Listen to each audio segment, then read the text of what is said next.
Hello everyone. स्वागत है आपका मेरी इकोनॉमिक क्लासेस में, Shivam economics classes.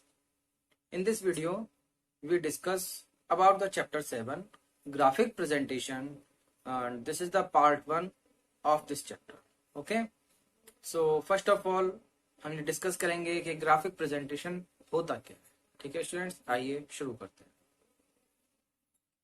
Graphic presentation जैसा आप समझते हैं एक विजुअल इफेक्ट होता है, और इसकी हेल्प से हम किसी भी डेटा को एनालाइज कर सकते हैं, कंपैरिजन कर सकते हैं बिटवीन टू डेटाज, एंड हम अपने डेटा को वर्ल्ड वाइड लेवल पे प्रेजेंट कर सकते हैं, और वो एवरी पर्सन के लिए कॉमन तरीके से शो किया जा सकता है।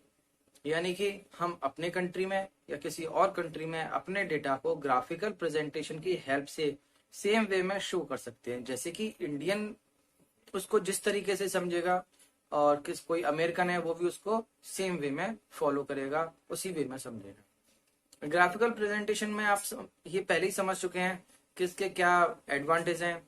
यानी कि कोई भी विजुअली इफेक्ट जो होता है वो काफी अट्रैक्टिव होता है, और समझने में काफी आसानी रहती है। ठीक है, यहाँ लैंग्वेज प्रॉब्लम नहीं आती है ज्यादा। जैसे आप देखते होंगे क्रिकेट, क्रिकेट के मैदान पे किस एरिया में 4 या 6 ज्यादा लगे हैं, तो उसको वो एक सर्किल बना के वहां पे आपको शो कर देते हैं कलरफुल करके कि इस एरिया में इतने चौके लगे या इस एरिया में इतने छक्के लगे हैं। ठीक है, देन वो अपने प्लेयर्स के थ्रू जितने भी रन या जितने भी विकेट लिए जा रहे हैं उसको भी जो शो करते हैं ग्राफिकल प्रेजेंटेशन में शो करते हैं। क्रिकेट देखने वाला हर आदमी उसको उसी तरीके से समझता है जिस तरीके से वो समझाना चाहते हैं। यानी कि जो विजुअल इफेक्ट्स हैं या जो ग्राफिक्स है उसको हम आसानी से समझ लेते हैं, और समझना काफी इजी होता है, काफी अट्रैक्टिव भी होता है। तो उसी के रिगार्डिंग ये हमारा चैप्टर है ग्राफिकल प्रेजेंटेशन। आइए शुरू करते हैं इसको। फर्स्ट पॉइंट हमने इसमें लिया है, graphic presentation gives visual effect. Graphic presentation हमें कैसा इफेक्ट दे रहा है? Visual effect. ठीक है, यानी कि यहाँ पे जो भी ग्राफ बनाए जाएंगे विजुअली आपको दिखाए जाएंगे। यानी कि जैसे ये ग्राफ है, और इस ग्राफ को आप जब बनाएंगे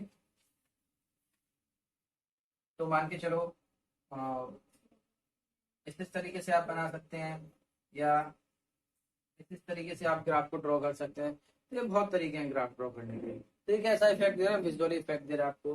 सेकंड पॉइंट आप समझें, it is the widely use. इसका यूज कैसा है? वाइडली इन रिसर्च, रिसर्च में और एनालाइज में। यानी कि ग्राफिक प्रेजेंटेशन का यूज वाइड लेवल पे हो रहा है, रिसर्च में और एनालाइज ऑफ डेटा में। ठीक है, एक बड़े लेवल पे, यानी कि inside the country and outside the country.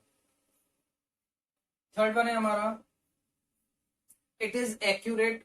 अब देखें यहाँ एक्यूरेसी भी है इसके पास, एंड प्रिसाइज मेथड। जो मेथड उसका प्रिसाइज है, छोटा है। प्रेजेंटिंग ऑफ डाटा, यानी कि डेटा को प्रेजेंट करने का जो मेथड है वो एक्यूरेट एंड प्रिसाइज है। एक्यूरेट का मतलब सही है, यानी कि सही है, सटीक है, और प्रिसाइज भी है, शॉर्ट भी है। It works not only as a tool. ये केवल एक टूल की तरह काम नहीं करता डेटा को प्रेजेंट करने में, बट ऑल्सो एक tool of analyse of data. यानी कि ये अपने आप में टूल है जो कि डेटा को एनालाइज करता है। तो आपको बहुत अच्छे से समझ में आएगा। जैसे हम क्रिकेट की बात करें,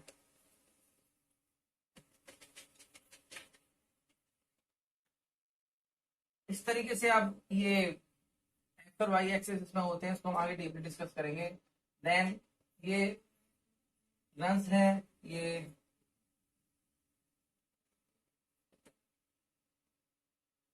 क्रिकेटर्स हैं, मान के चलो cricketer A, cricketer B, C and D.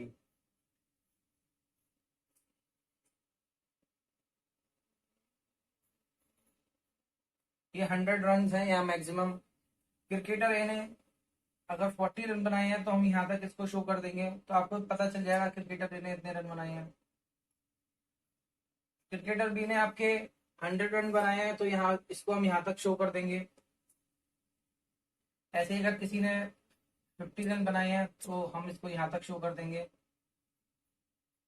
तो अभी क्या शो कर रहा है, ये शो कर रहा है कि इन लोगों ने इतने इतने रन बनाए हुए हैं। ठीक है, तो ये बहुत समझना बहुत आसान होता है, इजीली अंडरस्टूड होता है। ठीक है बच्चों, students, this is our new topic, advantage of graphical presentation.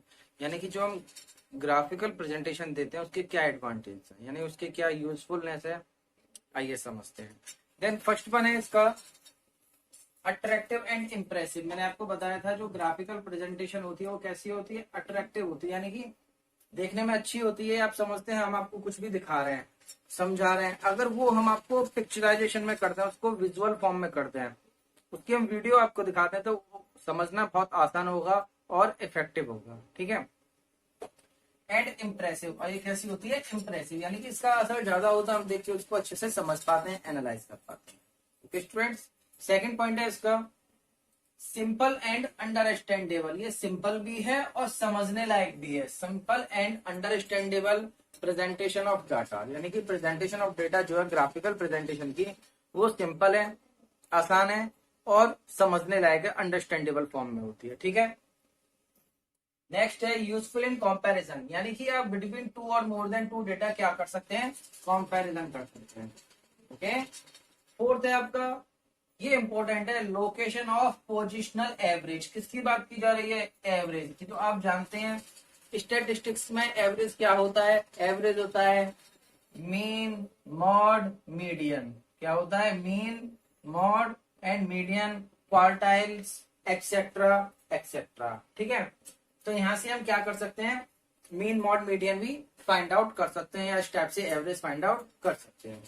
Next one है हमारा no need for mathematical knowledge. इस पे ध्यान दें, यानी कि मैथमेटिकल नॉलेज होने की बहुत ज्यादा जरूरत नहीं है। यहाँ डीपली मैथ की या मैथ के बड़े बड़े कॉन्सेप्ट्स की यहाँ पे बहुत ज्यादा जरूरत नहीं है। ठीक है, तो नॉर्मली आप बॉड मास के रूल लगा के मीन मॉड मीडियन से इसको कंप्लीट कर सकते हैं। ठीक है, या इसको समझने में मैथ की तो मुझे नहीं लगता बहुत ज्यादा जरूरत है। आपको केवल ये समझना है कि एक्स और वाई एक्सिस पे क्या क्या डेटा दे रखा है, उसकी क्या क्या वैल्यूज है। ओके, नेक्स्ट वन है हमारा हेल्पफुल एंड प्रिडिक्शन। इस पे आप फोकस करें। प्रिडिक्शन, प्रिडिक्शन मतलब फ्यूचर के लिए जो हम कुछ भी बता रहे हैं, फ्यूचर के लिए हम कोई भी डेटा दे रहे हैं, वहां से हम यहाँ से प्रिडिक्शन कर सकते हैं, यानी कि अंदाजा लगा सकते हैं। जैसे हमने कोई एक डेटा बनाया,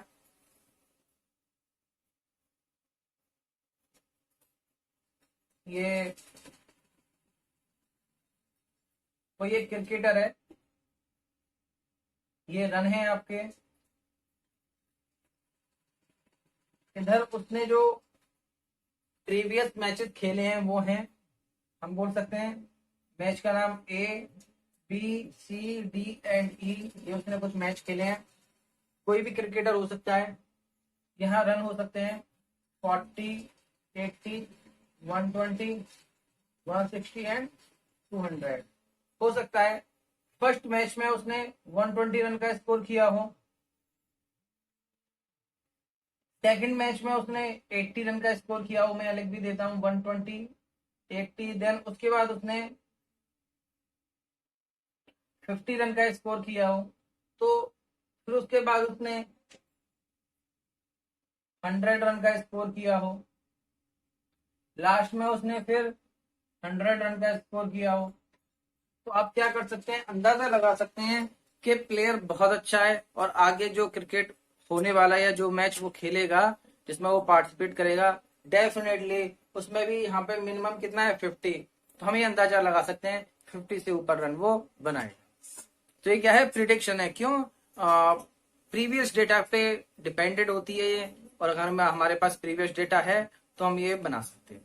ठीक है, तो हमारे लिए प्रीवियस डेटा की हेल्प से फ्यूचर की प्लानिंग के लिए भी इंपॉर्टेंट है। अब बात करते हैं यूनिवर्सल यूटिलिटी। मैंने आपको पहले भी बताया था, इसकी जो यूटिलिटी है यूनिवर्सल है, मतलब हम इसको यहाँ भी समझ सकते हैं और आउट ऑफ इंडिया भी कोई भी समझ सकता है। क्यों, क्योंकि जो जो डेटा है हमारा उसकी यूटिलिटी क्या है, यूनिवर्सल है। ठीक है students, okay students, so this is our new topic, construction of graph. Means जब हम ग्राफ चैप्टर पढ़ रहे हैं, हमने उसकी about the graphs, qualities, usefulness, वो भी हमने डिस्कस किया। नाउ अब इस वीडियो में यहाँ पे इस टॉपिक में हम ये डिस्कस करेंगे कि ग्राफ को आप बनाएंगे कैसे, है ना। ये बहुत आसान है, how to construct the graph. It is very easy because in class 9th और 10th you already studied about the graph, because in class 9 or 10 you make the graph on graph papers. So this is same as you studied in previous classes. Okay, देखिए ये हमारा graph है। इस तरीके से हम एक साइन बना लेते हैं। देखिए मैं आपको बना के दिखा देता हूँ।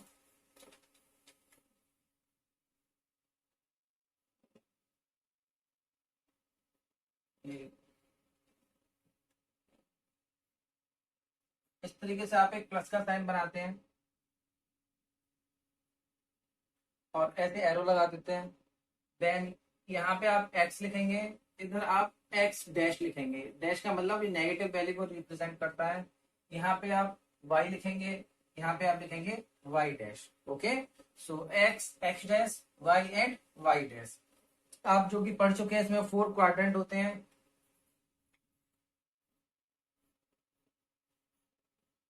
Quadrant first, quadrant second,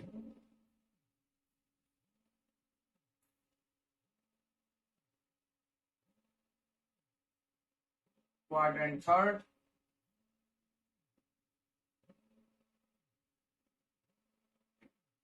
quadrant fourth. Students ध्यान से देखें, quadrant first, quadrant second, quadrant third and quadrant fourth. First quadrant में जो आपकी वैल्यूज होंगी x एंड y की, ये दोनों वैल्यूज पॉजिटिव होंगी। ध्यान रखना है इस चीज का। x and y both value are positive in first quadrant. Second quadrant हम ऐसे देखते हैं, यहाँ पे x कैसा है, पॉजिटिव, और यहाँ पे y है पॉजिटिव, तो बोथ वैल्यू हमारी कैसी हो गई, पॉजिटिव। यहाँ पे लेंगे x एंड y। x हमारा इस क्वाड्रेंट में कैसा है, नेगेटिव, तो x की वैल्यू आएगी हमारी नेगेटिव, एंड y हमारा पॉजिटिव है, तो y की वैल्यू कैसी आएगी, positive. Again x and y। अब देखिए इस वाले क्वाड्रेंट के लिए, थर्ड क्वाड्रेंट के लिए x हमारा नेगेटिव है और y भी हमारा नेगेटिव है, तो यहाँ पे दोनों वैल्यू नेगेटिव आएंगी। बात करते हैं फोर्थ क्वाड्रेंट की। यहाँ पे ध्यान दें, इस क्वाड्रेंट में हमारा x है पॉजिटिव, तो यहाँ पॉजिटिव लगा देंगे, y है नेगेटिव तो नेगेटिव लिख देंगे।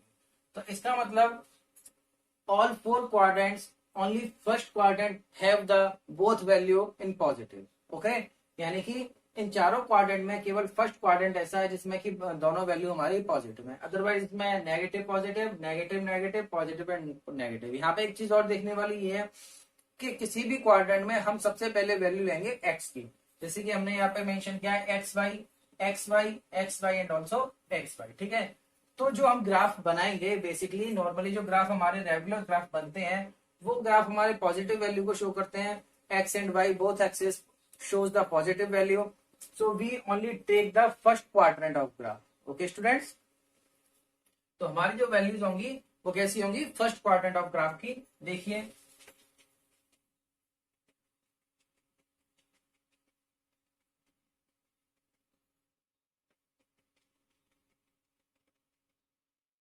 हम जो ग्राफ बनाएंगे वो इस तरीके से बनाएंगे। यहाँ पे हम 0 लिख देंगे, ये ओरिजिन होता है। ठीक है, तो हम यहाँ पे x लेंगे, यहाँ पे y, और ये ओरिजिन होता है, इसको हम 0 से रिप्रेजेंट करेंगे। ओके स्टूडेंट्स, तो इस टॉपिक में आपने समझ लिया all 4 quadrants of graph, first second third fourth, लेकिन फर्स्ट क्वाड्रेंट में ही हमारी जो दोनों वैल्यूज हैं वो पॉजिटिव है। ओके स्टूडेंट्स, इस टॉपिक में हम समझेंगे किंक लाइन को। ये होती है हमारी निक्ड लाइन, KINKED, निक्ड लाइन। ठीक है, सो हम पहले एक ग्राफ नॉर्मली हमने ड्रॉ कर लिया है एक्स एंड वाई एक्सिस पे। यहाँ पे एक्स एक्सिस पे हम लेते हैं मार्क्स एंड वाई एक्सिस पे हम लेते हैं number of students. Okay, so maximum marks हमारे 100 हैं, तो हम इस तरीके से हम मेंशन कर सकते हैं 20, 40, 60, 80 and 100। Okay, and number of students, मान के चलो हमारी क्लास में ओवरऑल 50 स्टूडेंट हैं, 10, 20, 30, 40 एंड 50। तो मान के चलो 10 स्टूडेंट्स ऐसे हैं जिन्होंने 25 मार्क्स गेट किए हैं, ठीक है। तो 25 कहाँ आएगा, ये 20 और 40 के बीच में 30 आ गया और इन दोनों के बीच में 25 आ गया। 10 स्टूडेंट्स ऐसे हैं जिन्होंने 25 मार्क्स गेट किए, तो ये हमारा 25 को रिप्रेजेंट कर रहा है, ठीक है। तो इस तरीके से हम बना सकते हैं, लेकिन जो नेक्ड लाइन है वो क्या कहती है, ध्यान से समझें।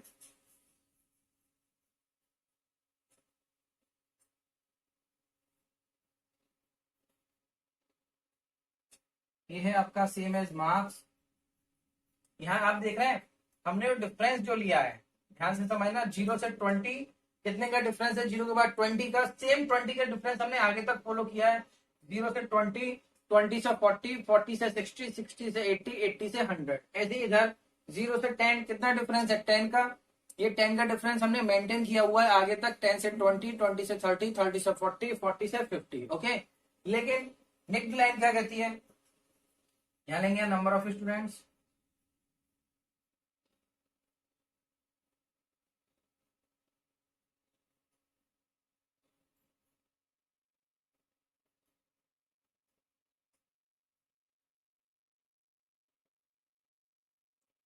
सपोज डेट यहाँ पे हमारे जो मैक्सिमम मार्क्स है वो है 100, समझना।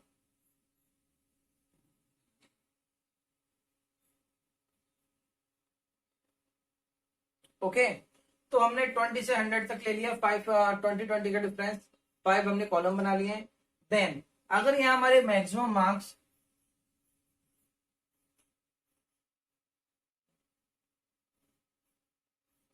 और 200, ध्यान से समझना, मैक्सिमम मार्क्स और 200, और ऑन एन एवरेज हमारा स्टूडेंट यानी कि हमारा हर स्टूडेंट ने जो मार्क्स लिए हैं वो मोर देन 100 मार्क्स गेट किए हैं, किसी भी स्टूडेंट्स के मार्क्स हैं वो मोर देन 100 है, ठीक है।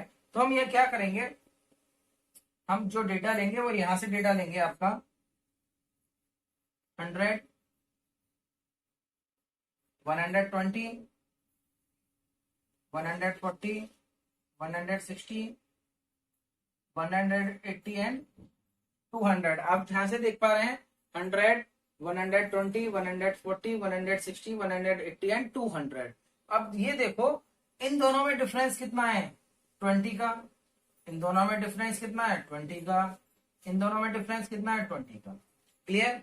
अब यहाँ पे देखो, यहाँ पे डिफरेंस कितना है, 20, यहाँ पे डिफरेंस 20 और यहाँ पे डिफरेंस 20। लेकिन देखने वाली बात यह है कि 0 से 20 तक डिफरेंस कितना है, ऑल्सो 20, यानी कि ओरिजिन से फर्स्ट कॉलम तक हमारा डिफरेंस 20 है जो कि आगे तक फॉलो हो रहा है। लेकिन यहाँ पे क्या है, यहाँ पे 0 से 100, यहाँ पे डिफरेंस कितना है, 100 का। बस यही गड़बड़ है, पहले तो हमने 100 का डिफरेंस ले लिया, फिर 20 20 का डिफरेंस ले लिया, तो भाई ये कैसे पॉसिबल है। तो इसके लिए जो हमारा प्रोसीजर है वो होता है किंक लाइन का, जिसको बोलते हैं निक्ड लाइन।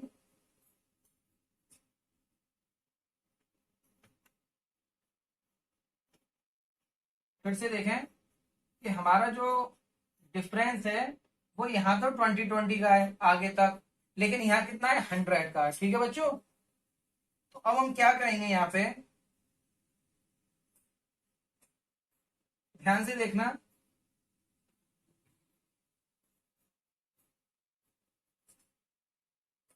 इस लाइन को थोड़ा सा उठा के बनाएंगे, या आपको यहाँ साफ विजुअल हो रहा है, क्लियर एकदम। यहाँ पे हम इसे क्या बनाएंगे, थोड़ा सा उठा के, यानी कि ये क्या बता रहा है कि हमारा जो डेटा है वो यहाँ से शुरू हो रहा है 100 से, 100 से 120, 140, 160, यानी कि यहाँ पे 20 20 का डिफरेंस है। ये किंक लाइन क्या शो कर रही है,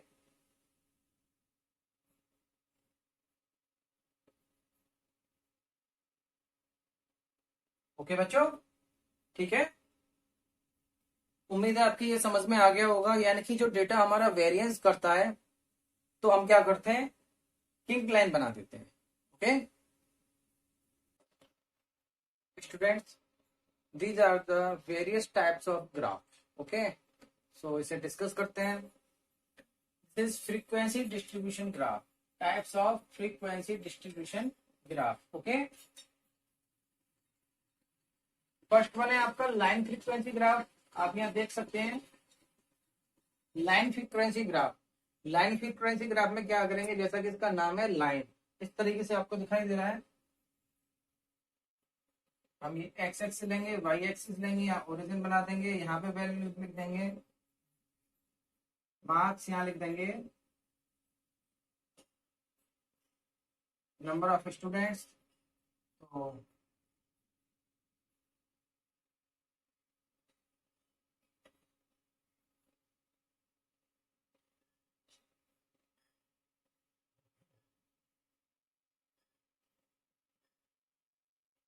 लाइन फ्रीक्वेंसी ग्राफ में क्या है कि हम सीधे सीधे लाइंस बना देंगे।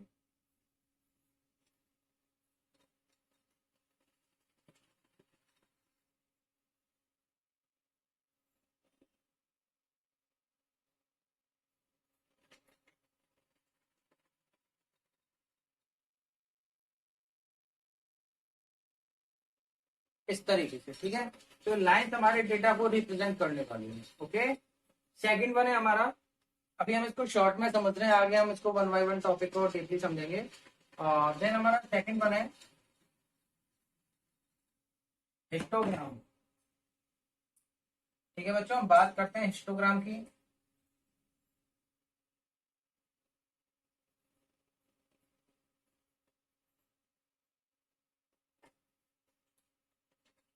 हिस्टोग्राम में क्या होता है कि किस तरीके से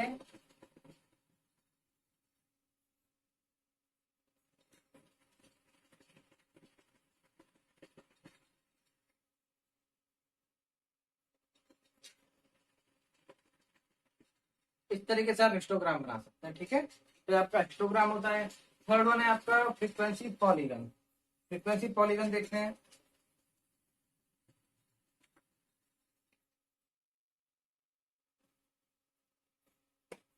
अगर हम इनकी मिड वैल्यूज को मिलाते हैं,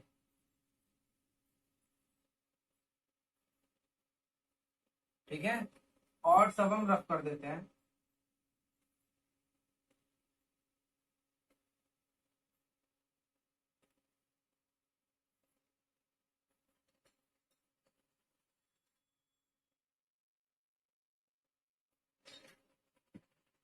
ओके।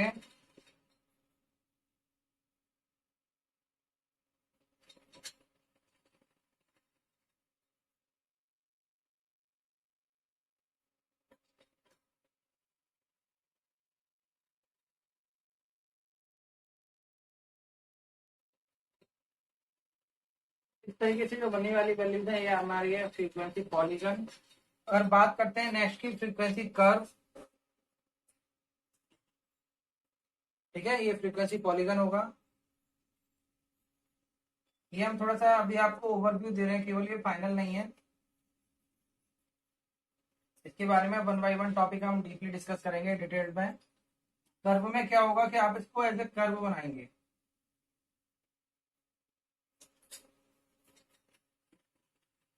ठीक है। इस तरीके से आप क्या करेंगे, कर्व बना देंगे। ओके, उसके बाद है ऑगिव क्यूमुलेटिव फ्रीक्वेंसी। ऑगिव में होता है less than A given, more than a one, ठीक है। तो उसको भी हम आगे डिस्कस करेंगे। तो आइए हम इसमें वन बाई वन अब आगे डिस्कस करते हैं। तो फर्स्ट पॉइंट है हमारा लाइन फ्रीक्वेंसी ग्राफ। इसका हम एक न्यूमेरिकल क्वेश्चन लेते हैं, देन फिर हम इसको डिस्कस करते हैं। ओके स्टूडेंट्स, तो इसमें हम एक क्वेश्चन डिस्कस करने वाले हैं लाइन फ्रीक्वेंसी ग्राफ का। क्वेश्चन आपके सामने बोर्ड स्क्रीन पे है।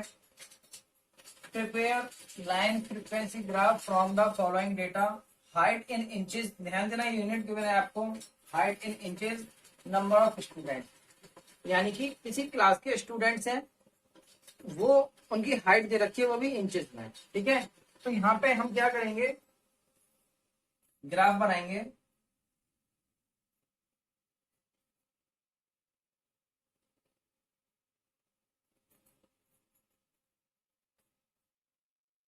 एक्स और वाई एक्सिस ड्रॉ किया, इधर एक्स एक्सिस लिखा, इधर वाई एक्सिस लिखा, इधर हमने ओरिजिन लिख दिया।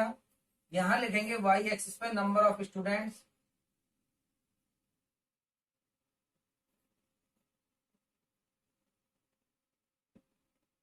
ठीक है। जब हमने नंबर ऑफ स्टूडेंट लिख दिए तो फिर हमारे पास क्या रह गया है, हाइट। तो हम क्या लिखेंगे, हाइट इन इंचेस,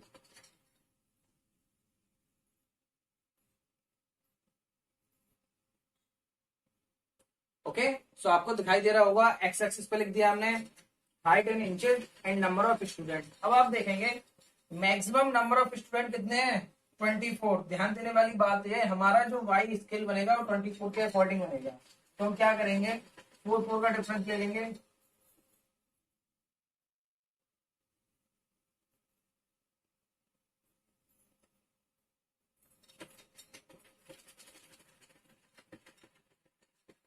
ठीक है, और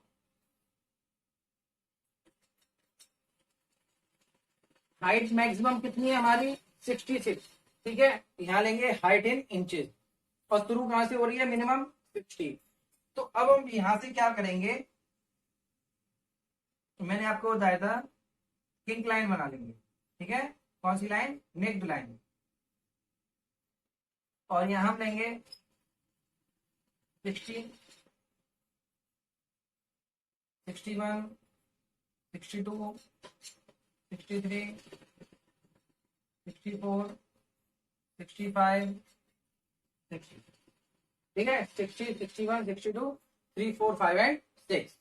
और यहाँ हमने क्या बना लिया, किंक लाइन। ओके बच्चों, अब आप यहाँ देखने वाले हैं, यहाँ हमें लिखना होगा स्केल। क्या लिखना होगा, स्केल। स्केल क्या कह रहा है, 1 centimetre is equal to 1 inch on X axis. यहाँ 1 इंच है ना, और ये ब्रैकेट कितना होता है हमारा, 1 सेंटीमीटर का। तो आप लिखेंगे 1 centimetre is equal to 1 inches. कौन सी एक्सिस पे,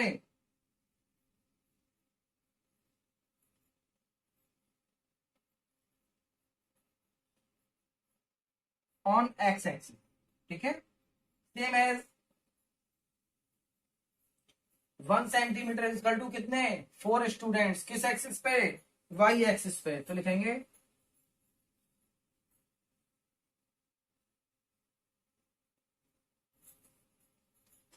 okay.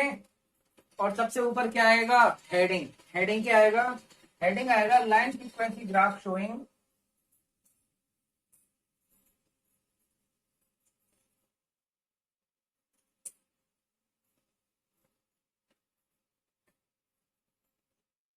Line frequency graph showing height of various students.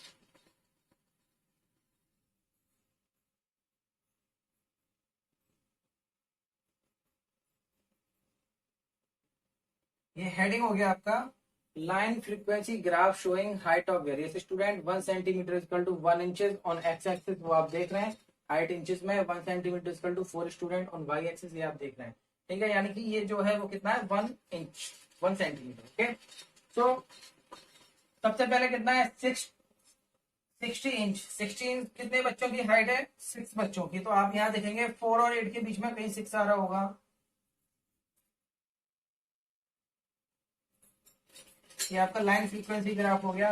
ज्यादा करें तो आप यहाँ लिख सकते हैं 6। उसके बाद 61 कितने बच्चों की है, 8 बच्चों की।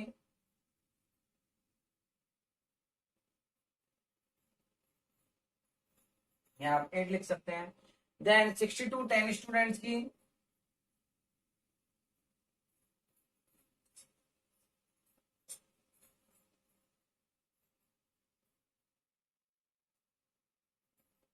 यहाँ आप लिख सकते हैं 10। उसके बाद 63 16 की।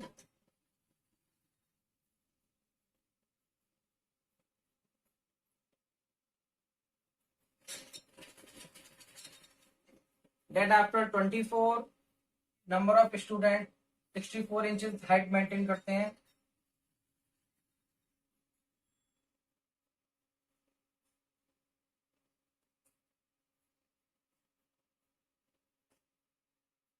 उसके बाद 12 स्टूडेंट्स आपके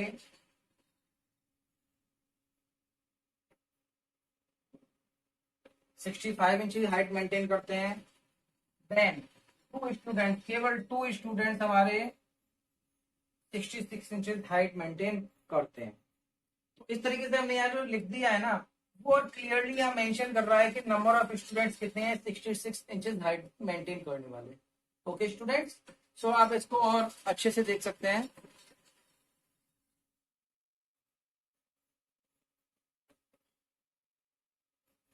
ठीक है। तो इस तरीके से हमारा ये लाइन फ्रीक्वेंसी ग्राफ वाला टॉपिक यहाँ कंप्लीट होता है, और मिलते हैं फिर नेक्स्ट वीडियो में रिमेनिंग टॉपिक्स के साथ में। तो आप इसकी हेल्प से लाइन फ्रीक्वेंसी ग्राफ वाले क्वेश्चन कर सकते हैं। ओके स्टूडेंट्स, अगर कोई प्रॉब्लम फेस कर रहे हैं देन मेरे को आप कांटेक्ट कर सकते हैं, मेरी हेल्प ले सकते हैं। मिलते हैं फिर नेक्स्ट वीडियो में, तब तक के लिए गुड बाय।